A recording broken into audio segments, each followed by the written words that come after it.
মন্ত্রী শান্তনা চাকমা খबै নাংককনাय আদংরকনি মাচাকমংনি বিসিংতে হহম দদম খ্লাই সাব্রম চেংখা শালচিনি বৈশাখী বাণী মন্ত্রী শান্তনা চাকমা সাউইক নারিকা ফাইনাই সালব আমচাইনি जुदा जुदा বসংর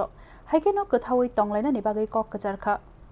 শালগ্রা ত্রিপুরানি সাব্রম বৈশাখী বাণিক চেঙ্গি রিখা হাস্তিনি মন্ত্রী শান্তনা চাকমানি ইয়াগ্রমই ও শালচিনি বাণিক চেঙ্গি রিজাখা ও শালো শ্রীগ্রং রবীন্দ্রনাথ ঠাকুর নবখম কথার বগৈ বরম রিলাইখা ও পান্দাও কক নারাক থিনি মন্ত্রী শান্তনা চাকমা সাউইক নারিকা সাব্রমনি ও বৈশাখী বাণিক ন ফাইনাই শালো বহাইনো বেবাক বসং থানচাকে সকাঙ্গৈ ত্লাংনানি বাগৈ দাগিখা আবনো কারে শ্রীগ্রং রবীন্দ্রনাথ ঠাকুরনি নাহারমুং ন जों स्रोंनानि नांगमानि ककनबो सावैक नारिका আমাদের বিশ্বকবি রবীন্দ্রনাথ ঠাকুরের জন্ম জয়ন্তী এবং পাশাপাশি বৈশাখী মেলার উদ্বোধন তার জন্য আমি নিজেকে ধন্য বলে মনে করছি। আজকে একটা সুন্দর দিনে আমি এখানে উপস্থিত হতে পেরেছি। আমি এটাই বার্তা দিতে চাই